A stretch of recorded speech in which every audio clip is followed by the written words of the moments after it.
दोस्तों, स्वागत है आपका हमारे यूट्यूब चैनल में।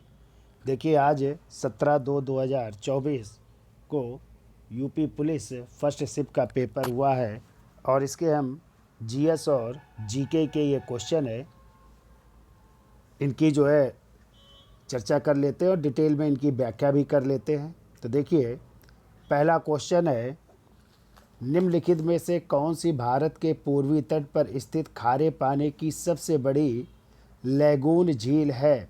तो इसका आंसर हो जाएगा चिल्का झील। ए आंसर हो जाएगा चिल्का झील हो जाएगा। तो ए आंसर इसका चिल्का झील। ठीक है।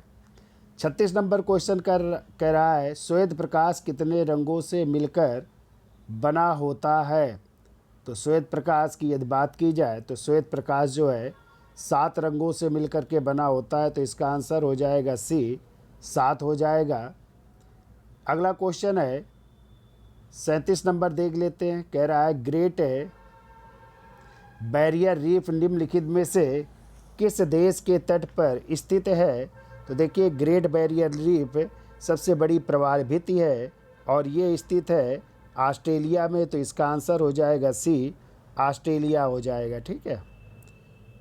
अगला क्वेश्चन है 38 नंबर देखिए। कह रहा है, निम्नलिखित में से कौन 1946 में भारत की संविधान सभा के अध्यक्ष थे? तो देखिए, संविधान सभा के अध्यक्ष थे डॉक्टर राजेंद्र प्रसाद। यहाँ पे हो जाएगा आंसर, चूँकि 11 दिसंबर 1946 को डॉक्टर राजेंद्र प्रसाद स्थायी अध्यक्ष बने थे, जबकि 9 दिसंबर 1946 को अस्थायी अध्यक्ष बने थे डॉक्टर सच्चिदानंद सिन्हा जी बने थे। अगला क्वेश्चन है 38 नंबर देखिए। कह रहा, प्रयाग प्रशस्ति की रचना निम्नलिखित में किसके द्वारा संस्कृत में की गई थी? तो देखो, प्रयाग प्रशस्ति में समुद्रगुप्त के सैनिक अभियानों की जानकारी मिलती है और इसके रचयिता हैं हरिसेन। तो इसके हरिसेन हो जाएंगे, जो ब्राह्मी प्लस संस्कृत तथा चप्पू शैली में गद्य और पद्य में लिखी गई है। और यदि होता है इसको निर्गत करने का कार्य किसने किया था? तो तिलक भट्ट हो जाते। ठीक है। तो 39 का डी आंसर हो जाएगा, हरिसेन है। अगला 40 नंबर क्वेश्चन देख लेते हैं। 40 नंबर क्वेश्चन है, अंगूर की खेती, उपज और कटाई को निम्नलिखित में से किस नाम से जाना जाता है? तो इसको कहते हैं वीटी कल्चर। तो 40 का आंसर हो जाएगा सी, वीटी कल्चर हो जाएगा। 40 का सी आंसर हो जाएगा। अगला क्वेश्चन है 41 नंबर। कह रहा है, बैलाडीला की पहाड़ियाँ बैल के कुबड़ की तरह दिखती हैं। पहाड़ियों की यह श्रृंखला भारत के निम्नलिखित में किस राज्य में स्थित है? कर्नाटक, तमिलनाडु, केरल, छत्तीसगढ़। तो इसका आंसर हो जाएगा छत्तीसगढ़। बैलाडीला की खानें छत्तीसगढ़ में है। तो 41 का डी हो जाएगा, छत्तीसगढ़। 41 के बाद आइए 42 नंबर। कह रहा है, निम्नलिखित में से किसके द्वारा निर्मित समुद्र के एक संकीर्ण चैनल द्वारा श्रीलंका भारत से अलग होता है? तो श्रीलंका भारत से अलग होता है पाक जल डमरू मध्य और मन्नार की खाड़ी। तो इसका आंसर हो जाएगा बी, पाक जल डमरू मध्य और मन्नार की खाड़ी। तो सभी क्वेश्चन पढ़ाए हुए ही आए हुए हैं क्वेश्चन, ज़्यादातर जो है सभी की हमने चर्चा की है। आगे आइए, सोनपुर पशु मेला हर साल भारत के निम्नलिखित में से किस राज्य में आयोजित होने वाला एक सांस्कृतिक कार्यक्रम है? तो सोनपुर का पशु मेला लगता है बिहार में। तो 43 का डी हो जाएगा, बिहार इसका आंसर हो जाएगा। आगे आइए 44 नंबर क्वेश्चन देख लेते हैं। 44 नंबर क्वेश्चन कह रहा है, विश्व पुस्तक दिवस प्रत्येक वर्ष निम्नलिखित में से किस दिन मनाया जाता है? तो विश्व पुस्तक दिवस मनाया जाता है 23 अप्रैल को। तो इसका आंसर हो जाएगा 23 अप्रैल, यानी 44 का डी आंसर हो जाएगा, 23 अप्रैल। ठीक है। आइए 45 नंबर कह रहा है, निम्नलिखित में किस राज्य के कुछ हिस्सों में 400 साल पहले नहर सिंचाई की एक स्थानीय प्रणाली विकसित हुई थी जिसे कुल्ल कहा जाता था? तो ये कहाँ की है? तो इसका आंसर हो जाएगा सी, हिमाचल प्रदेश। तो इसका आंसर सी हो जाएगा, हिमाचल प्रदेश। 46 नंबर आइए क्वेश्चन कह रहा है, भारत में जनगणना संगठन के लिए सर्वोच्च पद कौन सा है? तो जनगणना संगठन के लिए सर्वोच्च पद है महारजिस्ट्रार और जनगणना आयुक्त भारत। ठीक है। तो बी आंसर हो जाएगा। और आपको पता है 11 की जनगणना के जनगणना आयुक्त थे जिनका नाम था सी चंद्र मौली। तो 46 का बी आंसर हो जाएगा। 47 नंबर क्वेश्चन कह रहा है कुमार संभव निम्नलिखित में किस लेखक की साहित्यिक कृति है। कई बार हमने आपको जो है क्वेश्चन भी करवाया है, अभी 4 दिन पहले भी हमने जो है क्वेश्चन करवाया था, गुप्तवंश पढ़ा रहे थे तो वहाँ पे भी हमने चर्चा की थी कि कुमार संभव जो है ये साहित्यिक कृति जो है महाकवि कालिदास की है। तो कुमार संभव के लेखक हो जाएंगे महाकवि कालिदास। तो 47 का सी हो जाएगा कालिदास। 47 के बाद आइए 48 नंबर क्वेश्चन की चर्चा कर लेते हैं। और 48 नंबर कह रहा है नेशनल एल्युमिनियम कंपनी लिमिटेड यानी नाल्को का पंजीकृत कार्यालय निम्नलिखित में से किस स्थान पर है। तो नाल्को का मुख्यालय भुवनेश्वर उड़ीसा हो जाएगा। तो इसका आंसर हो जाएगा भुवनेश्वर उड़ीसा। सी आंसर हो जाएगा भुवनेश्वर उड़ीसा। 48 के बाद आइए 49 नंबर। तो कह रहा है विश्व स्वास्थ्य संगठन यानी WHO का मुख्यालय निम्नलिखित में से किस स्थान पर स्थित है। कई बार हमने इसके विषय में चर्चा की है कि WTO, WHO, WMO तीनों के मुख्यालय जो है जिनेवा स्विट्ज़रलैंड में है। तो इसका आंसर हो जाएगा बी जिनेवा स्विट्ज़रलैंड। तो सभी क्वेश्चन पढ़ाए हुए ही आए हैं, तो आप लोग देखिएगा, हमने वीडियो भी हमारे पढ़े हुए हैं, सब क्वेश्चन ज़्यादातर पढ़ाए हुए ही आए हैं। आगे आइए 50 नंबर कह रहा है किसी देश की शहरी क्षेत्र में रहने वाली आनुपातिक जनसंख्या में वृद्धि को निम्नलिखित में से क्या कहा जाता है। तो ग्रामीकरण, अनियोजित विकास, औपनिवेशीकरण या शहरीकरण। तो जो शहरी क्षेत्रों में रहने वाली जनसंख्या होती है वो शहरीकरण कहलाती है। तो आंसर हो जाएगा डी शहरीकरण। 51 नंबर देखिए क्वेश्चन, अगला क्वेश्चन है कह रहा है उत्तर प्रदेश में स्थित भदोही निम्नलिखित में से किस कला के लिए प्रसिद्ध है। तो देखिए भदोही जो है कालीन की बुनाई के लिए प्रसिद्ध है, यहाँ पे कालीन की बुनाई की जाती है। तो डी आंसर हो जाएगा 51 का डी कालीन बुनाई।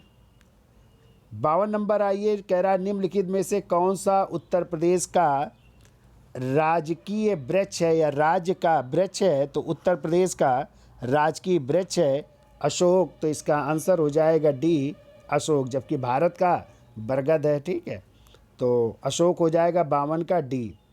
आगे आइए 53 नंबर कह रहा है सब हमने लिखा है यूपी स्पेशल जब आपको पढ़ाया है तो सब इसकी चर्चा की है कि भारत उत्तर प्रदेश का राजकीय पक्षी क्या है, पशु क्या है, वृक्ष क्या है, खेल क्या है, राजकीय चिन्ह क्या है, राजकीय भाषा क्या है, राज्यों का पुनर्गठन कब हुआ, राजधानी पहले आगरा रही, फिर इलाहाबाद रही, फिर लखनऊ। तो सब में हमने चर्चा की है तो यूपी स्पेशल जब पढ़ाया था। फिर देखिए क्वेश्चन आ गया है कि सुराहा ताल प्रसिद्ध अभ्यारण्य है जिसमें साइबेरिया और अन्य ठंडे क्षेत्रों से कई प्रवासी पक्षी भी आते हैं। उत्तर प्रदेश के निम्नलिखित में किस जिले में स्थित है। तो सुराहा ताल पक्षी विहार ये बलिया में है। तो आंसर हो जाएगा डी बलिया, और इसी को जयप्रकाश नारायण पक्षी विहार भी कहते हैं। तो सुराहा ताल को जो है दूसरा नाम भी याद रखिएगा जयप्रकाश नारायण पक्षी बिहार, जो बलिया में स्थापना 1991 में हुई थी और 34.13 वर्ग किलोमीटर में ये जो है क्षेत्रफल में फैला हुआ है। तो 53 का हो जाएगा डी आंसर। 54 नंबर आइए कह रहा है निम्नलिखित में से कौन सा सोशल मीडिया प्लेटफॉर्म पेशेवर नेटवर्किंग और नौकरी तलाशने के लिए सबसे उपयुक्त है। तो देखिए ये कंप्यूटर का क्वेश्चन है और इसका हो जाए लिंक्डइन हो जाएगा, ए आंसर हो जाएगा लिंक्डइन हो जाएगा। तो 54 का ए हो जाएगा। फिर आइए 55 नंबर देख लेते हैं।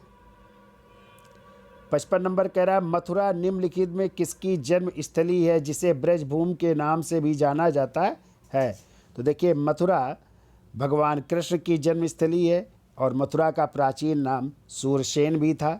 ठीक है, तो भगवान कृष्ण हो जाएंगे। अब इससे सरल क्वेश्चन नहीं आ सकता, ये मत गलत किया हो, तो बहुत सरल क्वेश्चन है ये। तो आगे आइए कह रहा है अकबर का मकबरा निम्न में से किस स्थान पर स्थित है। तो देखिए अकबर का मकबरा है आगरा से थोड़ा आगे बढ़ेंगे तो सिकंदरा पड़ता है, तो सिकंदरा में अकबर का मकबरा है। तो 56 का हो जाएगा डी सिकंदरा आंसर हो जाएगा।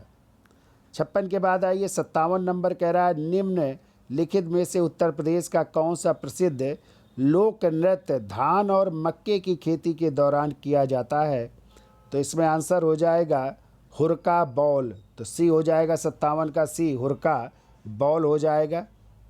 आगे आइए 58 नंबर कह रहा है बनारस हिंदू विश्वविद्यालय की स्थापना पंडित मदन मोहन मालवीय ने निम्नलिखित में से किसके सहयोग से की थी।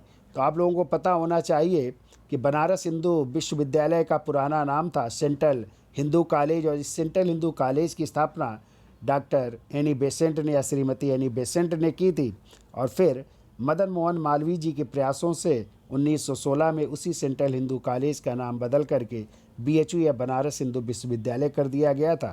तो 58 का आंसर हो जाएगा ए, डॉक्टर एनी बेसेंट हो जाएगा। आगे आइए 59 नंबर क्वेश्चन देख लेते हैं। 59 कह रहा है UPSSF का पूरा नाम बताइए। तो इसका पूरा नाम है Uttar Pradesh special security force. तो उत्तर प्रदेश